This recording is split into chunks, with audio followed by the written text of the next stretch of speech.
Hello, everybody, and thank you so much for joining us today. Welcome to UX Insiders, a live event hosted by the UX Design Institute. We provide insights into the real-life working world thanks to contributions from the most interesting and creative people in the UX field. We aim to bridge the gap between education and industry for budding UX designers. Joining us today is Riley Tomlinson, the Senior Product Designer with Headspace. Headspace is a meditative app that aims to improve the health and happiness of the world. With a team consisting of acupuncturists, therapists, and wellness and mental health professionals, the app has over 70 million users who sign up to turn meditation into an everyday practice. As a senior product designer, Riley finds creative solutions that will resonate with users, no matter what their background is. Working with a collaborative and diverse team, she was always learning, always growing, and we are very lucky to have her here today to walk us through a day in her life. We're so excited to have you here today, Riley, and the response to this event has been so positive. There will be time for a Q&A later, so I'll ask anyone tuning in to please type any questions you have for Riley in the questions panel, and we will run through them at the end of the event. If you see a question that you would particularly like to hear the answer to, upvote it so that we can definitely see that it needs to be answered. So Riley, welcome. Thank you so much for joining us. Hey, thank you for having me. I'm so excited to talk with you all today. I see the chat already going off. Hello, everybody. So excited that you're here. And yeah, I can't wait to share a little inside look into what my life is like as a product designer and hopefully meet some of you and give you some tips on getting started in the product design work world. So I think a great place to start is at the beginning. So Riley, could you tell us a little bit about your background before you started with Headspace? Yeah, so I actually got into design as a freelancer so I started a boot camp actually. So I did a boot camp and I was about 1 month into my boot camp when I found my first freelancing project. And I always tell people who reach out to me, like, make it a part of your identity because you can start to do UX design work even if you're still learning. And that was really a big thing for me. I started building my portfolio and one freelancing project led to another. And before I joined Headspace, I had done about 12 products. And so even though I was only about a year or two into the field, I came with a really strong portfolio when I was going through the interview and application process. And now Headspace is actually my first full-time job, but I've been there for over a year. And it's been wonderful. And I'm so excited to share some of my day-to-day problems and what it feels like to kind of design on a diverse, multifaceted team. That's really interesting to hear that that you got a job so fresh into entering the UX industry, because a lot of our students would be concerned about kind of job opportunities, but it's very clear to see that the jobs are quite available for a lot of kind of recent UX graduates.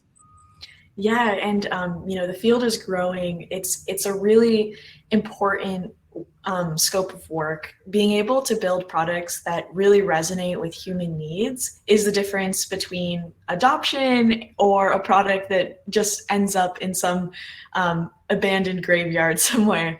So finding out what problem you can solve for users and how you can make something that creates meaningful value in people's life is becoming more and more of a priority on product teams.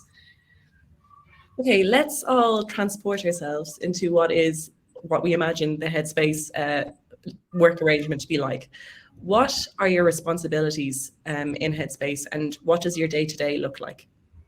Yeah, well, so my team is the growth and acquisition team. So I'm focused on the funnel experience. So what does it feel like for new members who are trying out Headspace for the first time?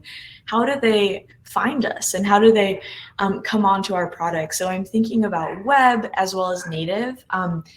On native, it usually starts with an install, but people are coming from all different frames of mind. Like, I don't know how familiar this group is with Headspace as a product, but it's a meditation product. And sometimes people come to meditation because they want to reduce stress. Sometimes people come because they want to feel more energized. And those are very different mental models to approach a product with. And so how I try and approach onboarding and thinking about starting that initial behavior of meditation is really, what is that need state and how how can we meet people where they're at to help them get started, even if it's in a very small way, on creating that new behavior for themselves, a behavior that's often challenging for people as well. So what would be your first thing in the morning? What would be your primary task that you have to get to? Yeah, so it depends on where in a design cycle we are. So for those who are maybe a little less familiar with UX, I'll kind of just walk through like what kind of thinking we do. So every project typically starts with research. So we want to go out and talk to users before we start designing. There's usually a framing, like either there's a business problem or there's a specific area in the app we're seeing drop off, or we're creating something new and we want to understand how people are interacting with the current state or how it would fit into people's lives. So I use some tools to do that research. We use either user interviews or userresearch.com. And then we're able to kind of synthesize those learnings and ideate on what product we're going to build. And it depends on, where I am in the design cycle. Some days, like this morning, I was actually working on a prototype and a few research questions.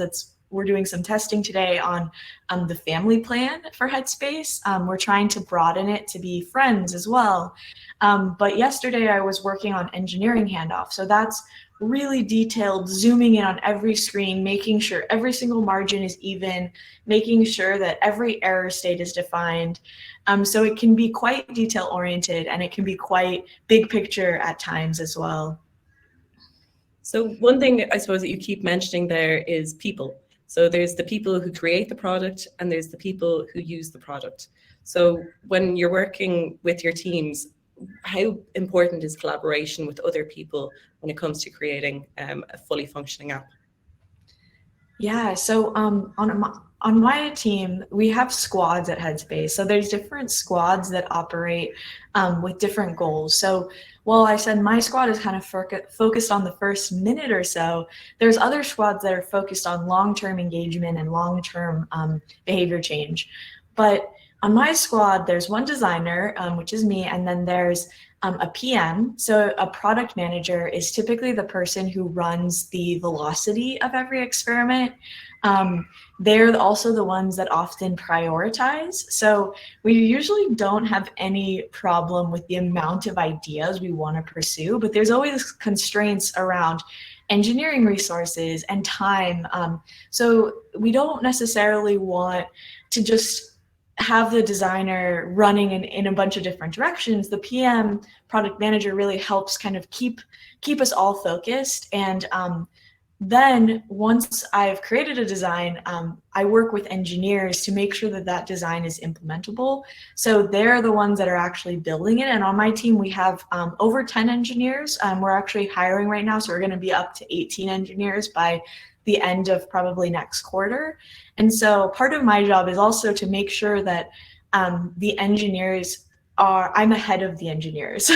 You don't want the engineers to have no work to do. And so it's really a matter of prioritizing based on what's most important for the users and the business, and then also delivering consistently and enough ahead of time that I can stay ahead of the engineers. So I'll ask you a little bit later on about your documentation tools, because that sounds like it's a very key element in your day-to-day basis. But I'd like to know a little bit more about your research process and how that actually leads to designing successful products. Yeah, so I'm a big advocate of getting humans involved in the process and co-designing with other humans. Sometimes we get in our own hypotheses and our own world, and we're operating under assumptions that we see as truth. And so as designers, it's really powerful to say, maybe I don't know, and maybe my perspective is just one perspective. And so there's a few different kind of approaches to research depending on what we want to learn. Sometimes it's taking an existing state and looking for pain points or friction points, or saying, how can we make this experience easier and more enjoyable and better? And then other times it's kind of saying, what is a problem that we can solve for people? For example, reflection, maybe there's another format of mindfulness that we haven't broken into yet. is reflection something that helps people find mindfulness? And that's like a new idea that we might want to talk to people about, that without testing something that's already existing. But it also depends on what kind of company you're working for. I've noticed in some of my work with earlier stage companies, especially like first product, that you're working with a founder, you're doing big ideas all the time. So you want to make sure that you're rooting those ideas in real user problems, because if your product is solving a problem, you're much more likely to get adoption and have retention and have users really resonate with it than if you're just building a product for the sake of building a product. So let's go on. I don't know if I answered that exactly. That was more of like the philosophy behind research. But so the research process, usually I'll create a discussion guide if I'm doing discovery research. And you only learn the questions that you ask. So you have the questions that you ask are very important. I also create a screener. So you want to make sure that the people who you're talking to are within your target audience. For example, right now we're learning more about family plans. As I mentioned, we're doing that research today. And so we want to make sure that people would be willing to share with their network. They don't necessarily have to have a family, but maybe they have a close group of friends. And so in that screener, sometimes we're looking for people who've done that kind of behavior before. Do you share a Spotify account? Do you share a Netflix account? Is there any sort of behavior that we can target you by in order to talk with you more deeply and understand how we can create an experience like that? Then once all the interviews come in and they're all recorded, I use a tool called otter.ai to automatically transcribe the videos. There's a pretty generous free option for otter.ai. And then you can go through the transcripts, you can pull out important quotes, and then the synthesis. So it's really important to be able to take your raw data and turn it into insights and actionable things that you can design from. And so research is really the half-baked ingredients, but so the goal is to have that research lead to a design and lead to a product that's meaningful in people's lives. And so that synthesis step is really important. And I often am a strong believer of actually making the synthesis step a workshop, because you can bring in people from all sorts of different parts of the company and have them come together to say, what are we hearing in these interviews, and come up with ideas together, because that also reduces the risk of you being kind of in your own bubble and coming up with your own biased ideas in isolation, because we always have our own biases and our own kind of existing beliefs that impact what we think users want. And we want to make sure that we're really rooted in actual feedback and data from real users. I've got two questions here about your research process. I suppose one is for beginners, in terms of how do they get the confidence to speak to so many different people when it comes to the early stages of product development. And then the second is, when you're a few years long in the game, does the research process still surprise you? Yeah. So I think that to answer the second question first, as I've become more experienced of a designer, sometimes you almost forget how important research is because you become overconfident in yourself. But it's really powerful to adopt the beginner's mindset and remind yourself the humility of, I am not the user. And there's a lot of reasons why I'm not the user. For one, like, I'm biased because when I go to meditate in Headspace, I'm thinking of Andy as the founder of Headspace. I'm auditing the app and I'm paying attention to all these little details that I'm like, oh, I could change that. And it's different than actually observing someone using the product in their home or their environment, or when they're seeking relief. A lot of people use Headspace for mental health purposes. And so we want to understand the context of that experience around when they're using Headspace. To answer the first question, you don't need to talk to a lot of people. So there's a difference between quantitative and qualitative understanding. So you can send out a huge survey to 11,000 people and get back really clear percentages on answers and say, hey, this many people are using Headspace for stress, this many people are using Headspace for anxiety. But you don't always get to the why behind those answers. And so I like to balance qualitative and quantitative research, but typically you only need to talk to 5 people to have some really strong hunches of the why behind why people are acting the way that they're acting. And data is one of those things where depending on how strong the signal is probably how much of a sample size you need. So for example, if all 5 of those people are saying the same thing, like say they all come onto the product and they all get a headache, and when we give them this one screen and they say, why are you giving me a pop-up here? Like, that's so frustrating. That's a really high signal because that has emotion, and all 5 of them said the same thing. But if you have a group of 5 and 3 of them say, oh, that was a little bit frustrating to have that pop up right there, but 2 of them interact with it and say, wow, that was a really great experience. I'm really glad that you introduced that to me at that moment. Then you probably need to do more research because, or test another variation because you don't have enough data to make a conclusive conclusion. So obviously at the core of Headspace, people's mental well-being is very much a top priority. And so many products that we use kind of every day, they will leave a lot of users feeling very drained and quite negative or frustrated, just all of the terrible things that we don't want to experience when we're using a product. But Headspace is different because it leaves people feeling calm and energized, which is quite an unusual thing for the kind of like online landscape almost. Can you talk a little bit about the design challenges you face to specifically design a meditation product? Yeah.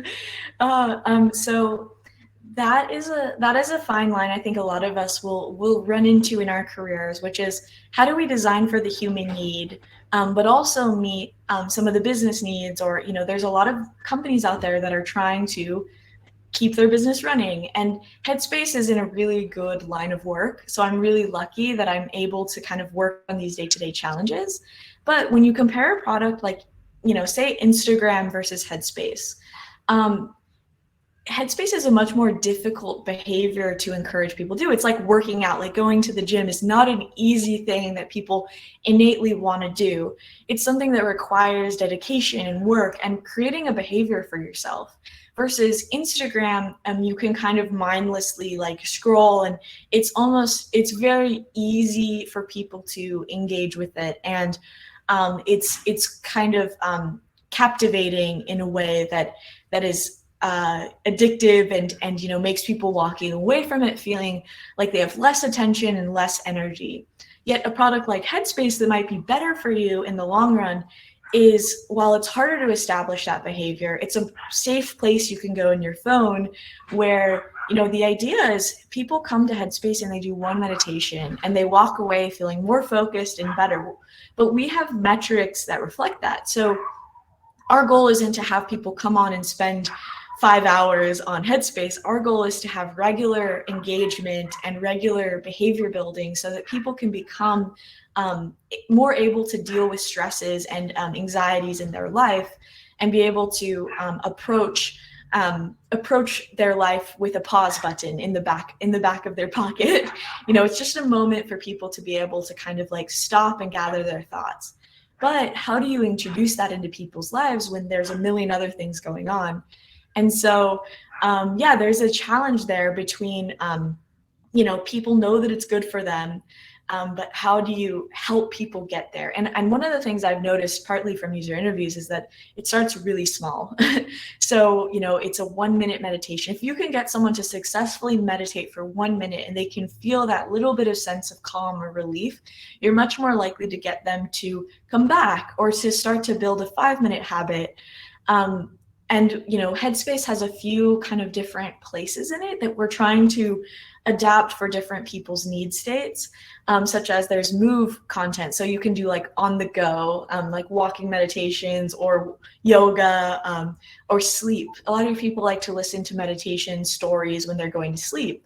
And so we're trying to kind of like adapt to where people are at and meet them where they're at. But part of that is being able to identify what people's needs are in the moment. And where the last 2 years of the pandemic, would they have been kind of a sort of a crash course in almost people's behaviors and how much people need to change or want to change?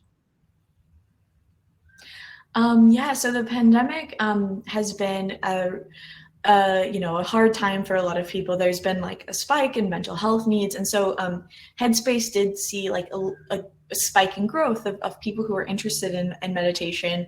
But that doesn't necessarily mean that people are using it or that they're regularly building it into their life. And so we do see, that need for this product. But I think, some gaps that we've had between like something like Headspace versus something like going to therapy, you have that human in the loop that's like actively giving you your attention. And so that's one of the things Headspace is leaning into is, how can we not only be a product that you use on your own in between, your therapy sessions or in moments of need, but how can we more actively offer human assistance and really hear your problems and really match you with content like more thoughtfully. I think in the past, people have always had to search Headspace to find what resonates with them. And, with AI technology and machine learning, we're really trying to get better at meeting people where they're at, even if that requires asking a question. Hey, how are you doing today? What can we help you with? And being able to guide them to what might resonate with them in that moment. That answer links up wonderfully to a question that we've been asked in the questions panel. It's from Nick. Hi, Nick. And he asks, how do you balance designing ethically while also meeting business needs? And what is Headspace's approach to making sure that the design is human-centered? Yeah, that's a really tough question. And I think that's one of the things that I've definitely learned being in the workplace, because when you're learning UX and you're learning about human-centered design, it sounds like the human is always going to be the top priority. But in the real world, you have very specific success metrics. And so I think part of the success in reaching your mission and not just having business successes, being really specific in what those success metrics are.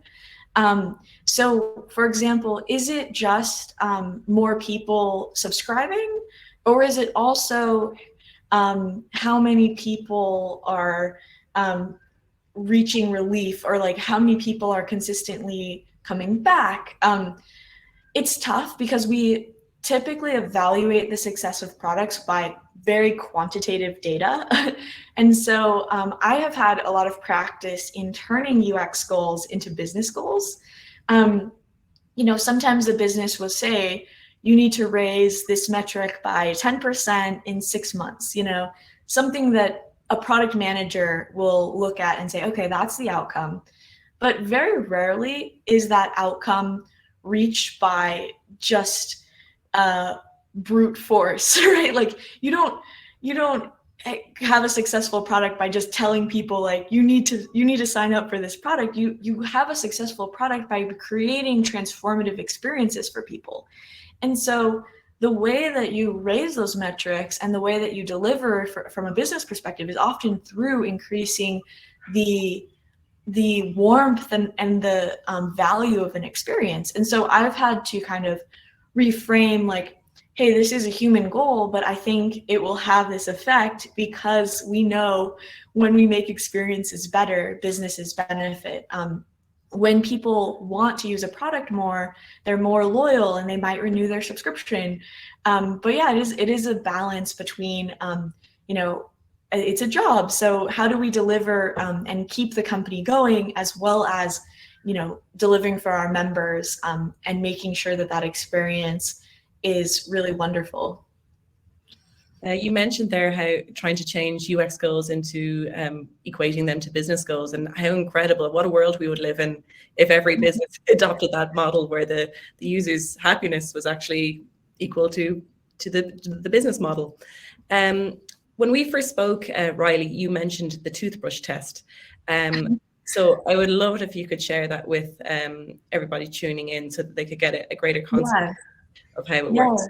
So that's actually something that Google does, and they challenge their designers and people who are working on new products The toothbrush test is this a product someone will use twice a day?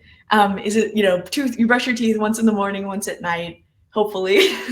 But sometimes we design a product and we put all this effort into it, and we know it's only going to fit into one moment in people's life once a year, say.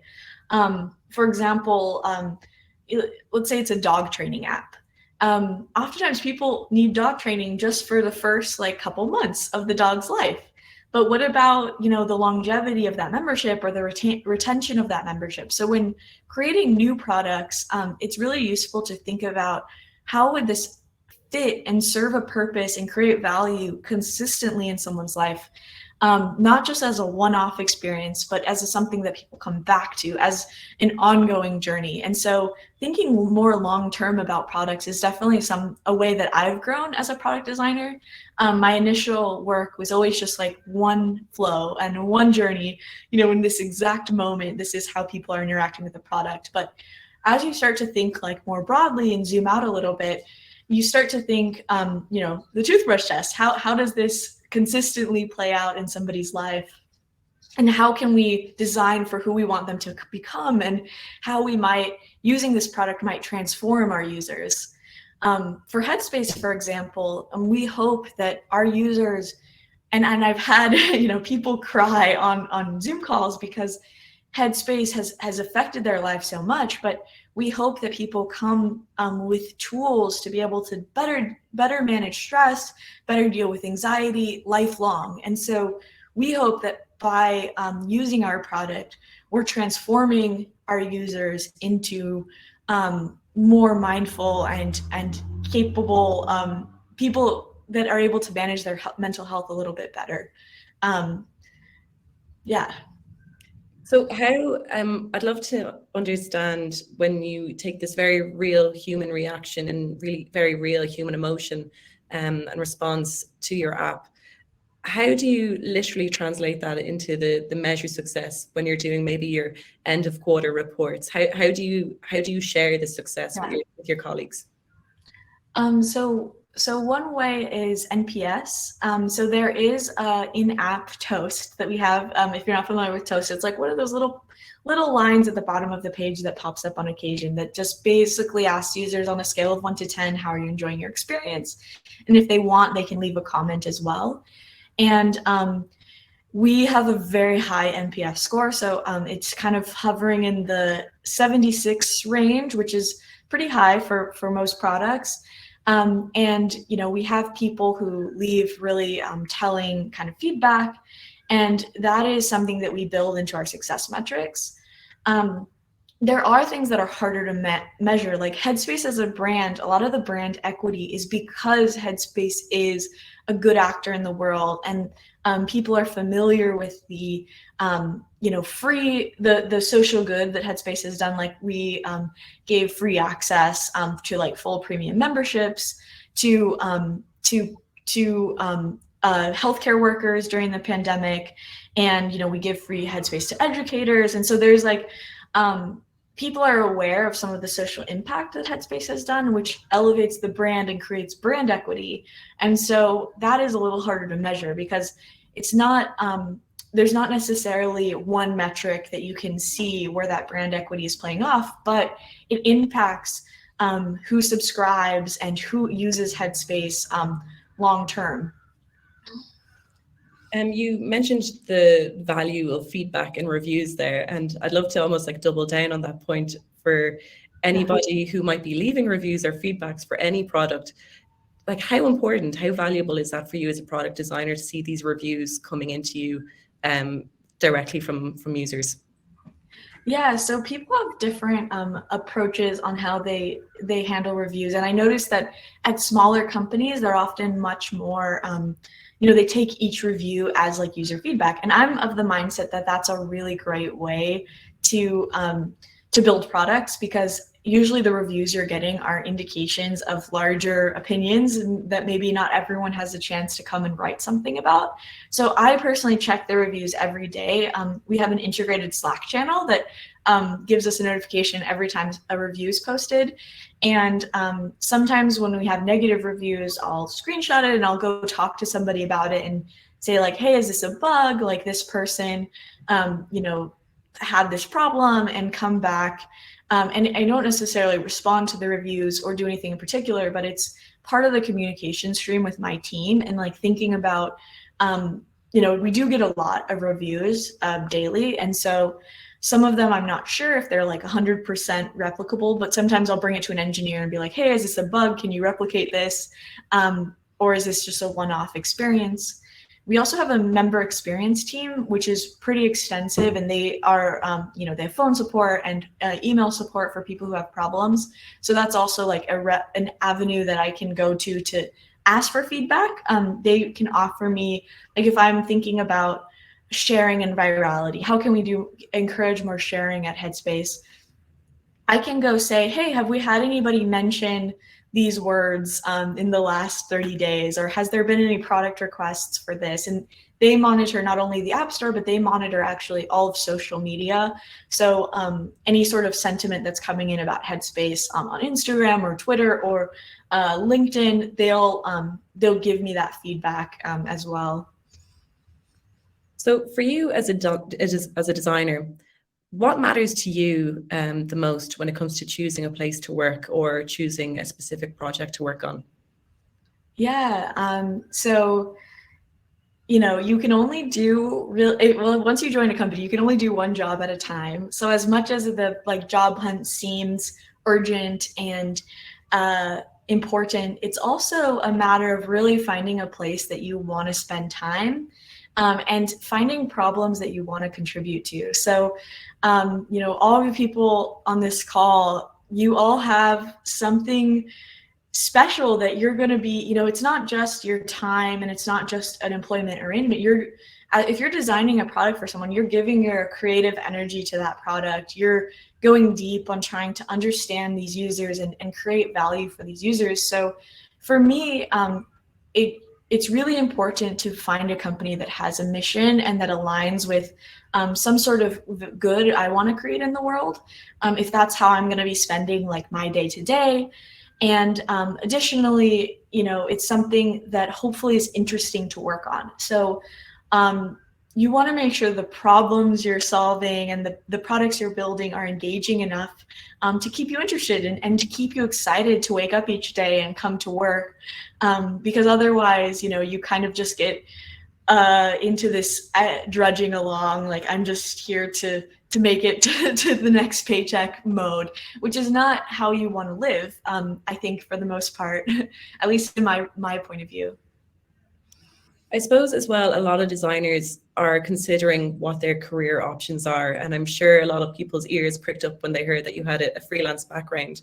So we have a question from Sana, who asks, going into a company like mental health with Headspace, what has been the biggest learning curve compared to your freelance projects? She asked for any advice for junior designers who are taking that leap. Yeah, well, my degree is in biology. I went to a state school. I did not have any prestigious, Ivy League degree. I think, but I did put a lot of time and energy into my portfolio. And so really, actually when I was, I had an intro call. By the way, you always want to reach out to people on LinkedIn for intro calls. Before you apply for the position or as you're applying for the position, because most companies give a bonus for referrals. And if you can have at least one conversation, your resume will be looked at. If you can get a referral, you will more than likely have an interview. And most people want to refer you because, like I said, you get a bonus if you can bring in somebody who's talented. And I actually had that intro call with someone who ended up being my manager. And in the call, she said, "Oh, you're probably a little junior for what we're looking for." And I just said, "Okay, well, it's nice to meet you." We had our conversation, and then about a week later, she sent a contact request through my portfolio. So she was completely shifted in her perspective because of my portfolio. And I had gone through detailed case studies. And actually, the portfolio is a huge selling point. So that is your resume. I actually didn't even have a resume until like much later down the road. And also, don't be afraid to take a contracting role, because a lot of contracting roles turn into full-time roles. So what ended up happening, and this is the story of how I got involved with Headspace, is she reached out to me on my contact form, and I was in between freelancing gigs, and so I was actually in Utah at the time by Lake Powell, and I got an email from her. And she basically said, hey, you weren't quite a right fit for that senior role, but would you like to start on Monday as a contractor? And normally the time frame, so if you're going through a full-time role, it's usually at least 4 or 5 months before you start, because there's many interviews, and then there's this whole process of like just like kind of a buffer period for whatever reason. But with contracting roles, you can pretty much usually start right away. And so that's a big plus to taking on contract roles. And it turned into a full-time role within like 3 months. So, and oftentimes the contracting pay is slightly higher. You don't have the benefits and whatnot, but yeah, it's a great option. I'm so happy that you brought up portfolios as well, because we have a question here from Marie, who wants to know a little bit more about your portfolio. She wants to know, were your projects real life ones that were used by businesses, or were they ones that you created for yourself? Yeah, so I was lucky that actually while I was in the boot camp, I live in LA, which is a big plus. And I'm apologies for those who don't live in a big city, but you know, the world is more remote than it's ever been. And so pretty much what I was doing is as soon as I started my boot camp, I was going to a bunch of networking events, usually like 3 to 4 a week. And I just would go on meetup.com and look for networking events, and always introducing myself as a user experience designer. Not, hi, I'm in a boot camp, I'm like learning user experience design. I actually printed out my name on a card that just said Raleigh Tomlinson, user experience designer.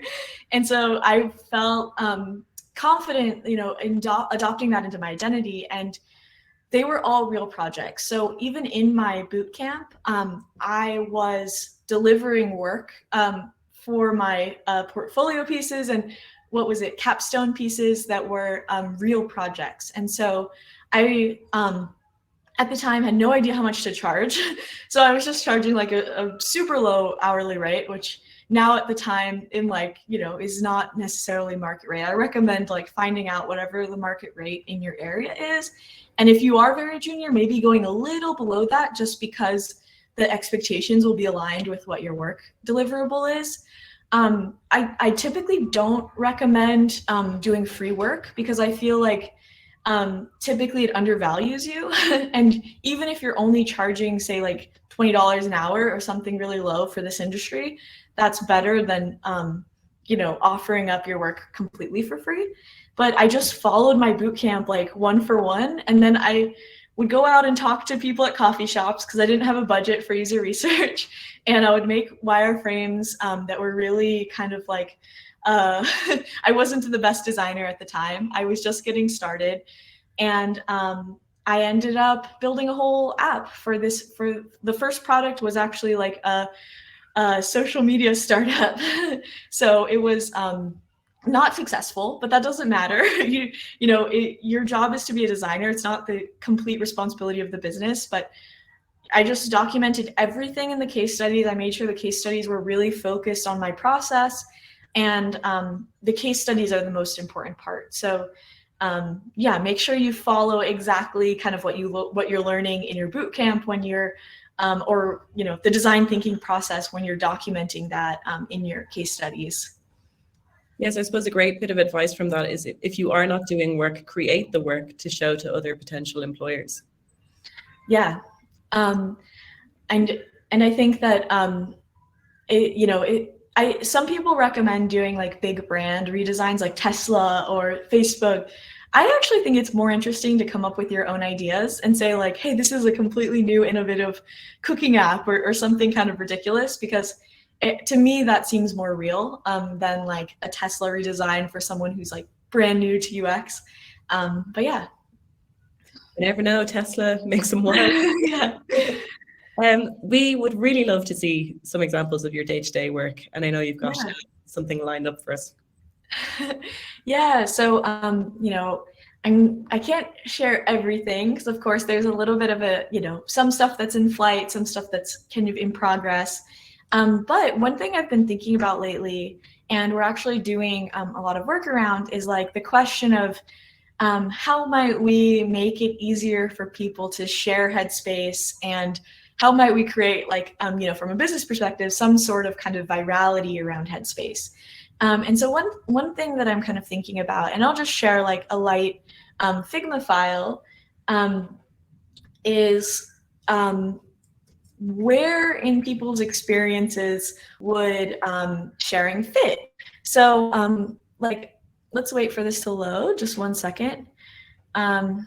So, this is just a kind of an example of thinking about a user. So based on our kind of initial research, we found that users would recommend Headspace to close friends in conversations about mental health.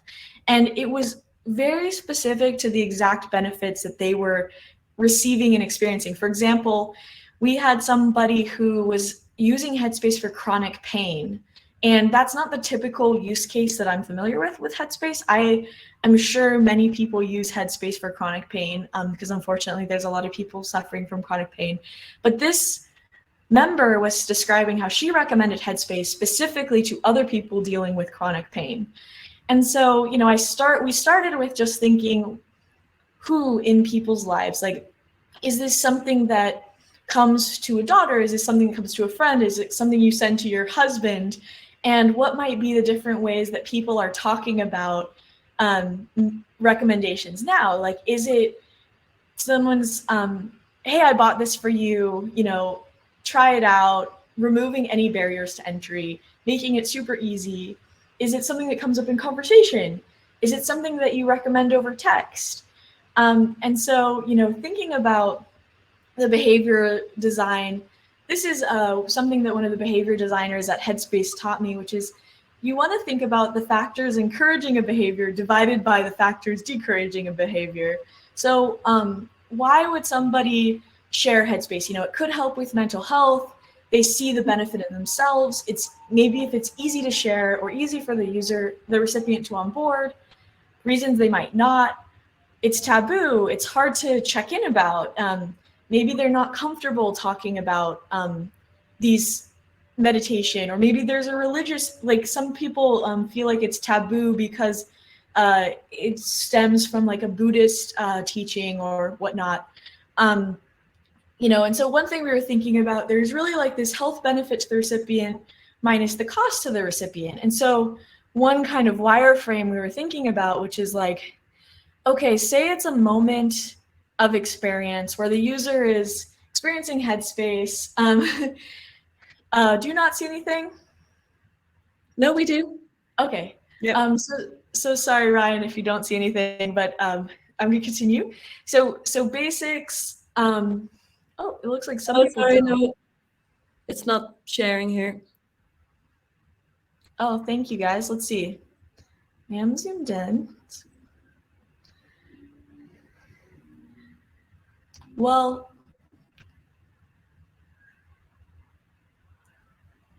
okay, well, I will kind of like skim over this just verbally then. Okay, so some can see it. Some can see it. Okay. Make just your kind of, take my process in mind. If you can't see it, I apologize. But basically, it's interactive. So you might need to zoom in on your end. Yeah. This is an amazing tool. So if anyone is confused, you have to click into it, and you can click the arrows to zoom in or zoom out, and you can move around the Figma board yourself. So thank you guys for figuring that out.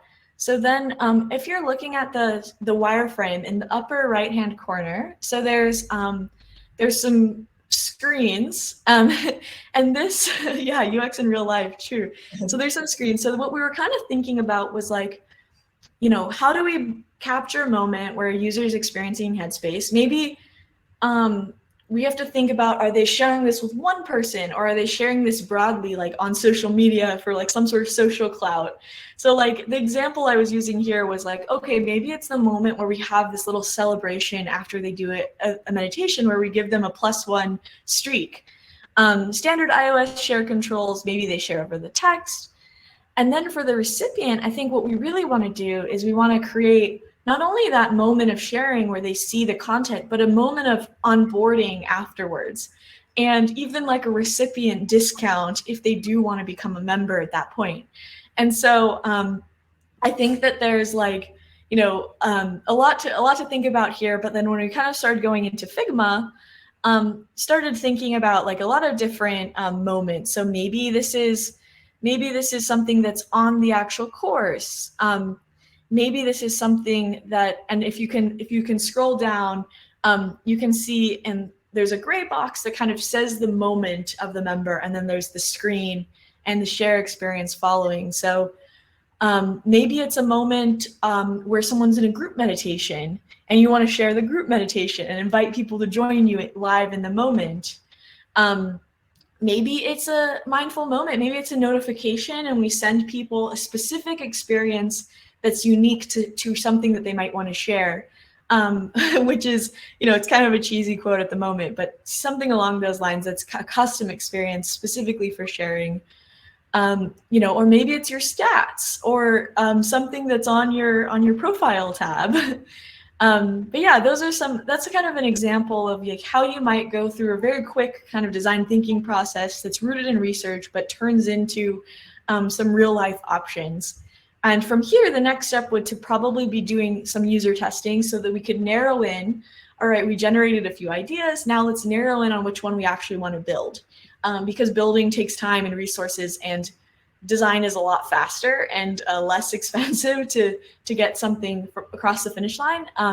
So yeah, hopefully that wasn't too difficult to follow along. Apologies that you couldn't follow my mouse, but I'm going to go ahead and stop sharing. And this is just kind of one small example, but there's a lot of different depths of work that you can go into.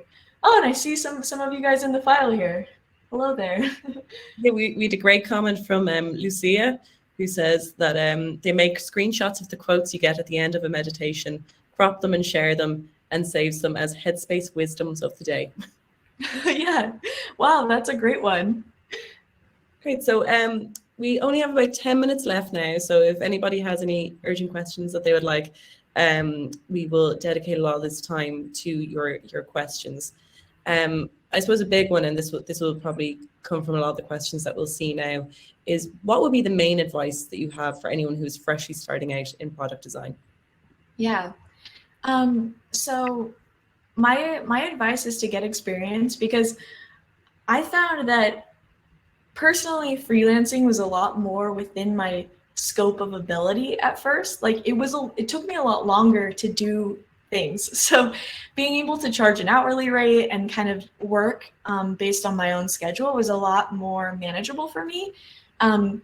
Also, it's really great when you're going to a new job interview to be able to actually show you're active in the workforce. So very rarely are people hiring new designers that are have a, oh, I haven't gotten started at all, or oh, I had some job like a year ago, but I haven't been doing anything lately. You really want to see that you're active. You can volunteer. There's you can volunteer. There's different UX organizations that are doing organizing and speaking organizing. I volunteered for UXPA LA, which is a professional network of user experience professionals, and reached out to some folks to invite them to speak, and that was really good for kind of my network building. There's a amazing design people's list. Are you guys familiar with that? I'm sure most of you are, but I'll go ahead and just put it in the chat. It's a mentoring site, adpl.com, and I believe, let me get the It's a little hard to pull it up right now, but I'll go ahead and put that in the chat in a minute. And there's also, thank you, thank you, Azel, appreciate it. So that's a really great way to find mentors that are in the design industry. There's also UX coffee chats, which are hosted by Google. And that one is like, I think has been like one of the biggest unlocks for me. You would never find this probably like on Google, or it's the website looks really random. It's like storage.googleapis.com/UX coffee hours, but they have a lot of really amazing professionals in user research, in design, and a few other categories. Another one is to be specialized. Most of the time, you're going to have to choose, am I a researcher? Am I a user experience designer? Or am I a UI designer? Headspace, they kind of have product designers, which is UX and UI. So I kind of do full stack design, but in most cases, you will choose one or the other, and then zoom in and get as specialized as you can. And I know I'm just kind of saying a bunch of advice, but one other is writing. That's a really big way that people can find you. If you write articles and blogs, a lot of you probably have really interesting things on your mind about design. I know that like some of my most interesting thoughts around like the philosophy of UX came when I was just getting started. And writing is a really great way for people to find you and reach out to you. We have a question here from Alicia, who is a graphic designer and says that she has basic UX research experience and is feeling a little bit stuck with moving forward. So she wants to know, is it possible to mainly focus on UX research, or are you expected to also be a UI designer? We have people at Headspace who are just researchers. So most companies separate them. And as a researcher, you know, your skills are much more about how do I find out how this person's feeling? How do I ask the right questions? How do I synthesize this and summarize it into a story? So storytelling is a big skill. But no, you don't have to do it all. By no means. I think you just want to create case studies in your portfolio that are specific to the work that you want to do in the future. And by the way, your portfolio doesn't have to be a website. I know it's really intimidating to like get a live website up. There's templates you can use that are, some are really nice and inexpensive, but also what I've seen is a lot of people have their portfolio as a PDF that they send to people, and that is totally acceptable. And you know, it's better to have a PDF of your portfolio than like a really bad website because you don't want your website to send any sort of red flags about your user experience abilities. We have a good question here from Ewan, who asks, what were the biggest mistakes you made early on in your career? I think that one thing that I did that was a big unlock for me was being able to admit where my shortcomings were, and bringing someone else into the loop as a collaborator when needed. So in the beginning, I was really terrible at graphic design. And so I would be really good at like the wireframing part and like finding out what's good for users, but then I could never get to that like pixel perfect stage. And so I would, you know, be honest with my client about that and bring in another collaborator to help me reach there. Upwork is a place to find some collaborators if you don't have anyone in your network directly. But yeah, that was one of the biggest challenges I faced early on. We have a question here about how you work. So do you work remotely for Headspace? And if you do, what are the benefits and the challenges of working remotely with a wider team? Yeah, so I do work remotely. I live in Los Angeles, so the Headspace office is in Santa Monica. And so it is possible for me to go in the office, but when I go in there, it's basically empty because we now have a remote first work environment. So the way that Headspace structures it is there's like in-person events that happen. Like if your team is having like an in-person collaboration, they'll invite people to like fly in because now we've hired people from all over. Or, you know, there'll be like a week-long kind of offsite where they pay for your hotels and stuff if you're out of the area. But for me, as somebody a little bit earlier in their career, it's really helpful. I actually wish we had more in-person moments, because it's really helpful to be able to build those relationships and work friendships, and be able to kind of serendipitously collaborate with people, or be pulled into a project for just a day, or like helping people out. Even the few days that I have gone to the office, I have like been able to kind of observe like how different people are working or brainstorming. I think people who are more senior in their careers, they love remote, and I think a lot of people love remote because you don't have to commute. You can be with your home, your partner, your dog, cook for yourself, all the things that come with remote. But it has also come with a lot of extra challenges. For example, being productive can be harder when you're at home by yourself. How do you consistently deliver every day so that you can keep your job, because they're paying you to do work? And so I think there is a challenge that I face at times, which is like, how do I stay engaged even though I'm in my most comfortable space? I suppose as well that has been a huge challenge for a lot of people who are starting out in their careers over the last couple of years, because it's a really crucial part in starting a new job or starting a new career to directly work with people. So do you have any advice for anyone who is maybe starting out now, where remote working is possibly the only option? So I think with remote work, while it's become more harder to meet people in person, it's also become a lot easier to meet people remotely. So what I've seen over the last 2 years is more people are open to taking random LinkedIn meetings than I've seen before. And so I think you really have to lean into that. And when you do intro call or ask for intro calls with people who maybe you've seen their LinkedIn and you think they're interesting, try and find something that you can connect about. I personally get a lot of like LinkedIn messages from junior designers, and my schedule at Headspace, I always already feel like underwater a little bit with meetings and whatnot. And so what really stands out to me is like if somebody says like, hey, I noticed X about you, like just some little thing that's like personal to me, and it doesn't feel like just like a blast of LinkedIn messages. Or like, I saw this project you worked on, or I saw that you taught English in Nepal for 6 months, like something like that you see on someone's story that you can connect with. And another question we have here from Anthony is, do you sometimes have imposter syndrome, and how do you navigate your way out of it? Yeah. So I do have imposter syndrome all the time.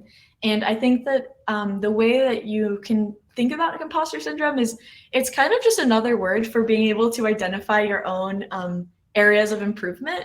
So like, I think that if you're feeling imposter syndrome, you should almost like double down and think of it as like, is there like a course I can take? Like for me, I'm stronger as a UX designer, and I'm still to this day, less strong as a UI designer or like a graphic designer. So, is there a LinkedIn course I can take? In my free time, can I like just practice like mocking up some UIs of some products that I really like?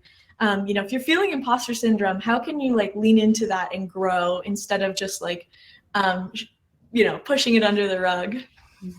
A great bit of advice I had around that once is, if something doesn't challenge you, it won't change you. So sometimes it's very important to embrace the challenge rather than shirk away from it. We have a question here from Marie, who wants to know, what background do the UX writers have in Headspace, and what do you think, and is it possible to move from UX writing to UX design? Yeah, so we have copywriters at Headspace. We don't necessarily have like specific UX writers, but the copywriters are usually working on products. So it's like they'll come in and be like, these headers can be improved. And I haven't seen anyone transition from copywriting to UX design. And any kind of transition between roles like that is like similar to a career change. You kind of have to reestablish your identity as that role. So like, for example, it's not impossible for people to move from a product designer to a product manager, but you would need to kind of establish your scope of work and show that you can match those skills. So what I would recommend doing is you can just if you're very comfortable with one of those, say UX writing, and you're trying to move to UX design, I would just Google UX design UX design jobs, look at what the requirements for those jobs are, and try and adapt those requirements to your current day-to-day work and say, how can I reframe this to match these other requirements?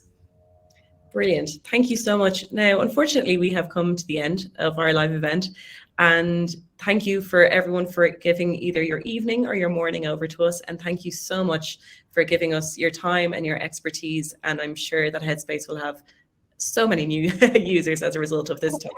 You've been very insightful, very helpful. Thank you all for coming. And by the way, you can find me on LinkedIn.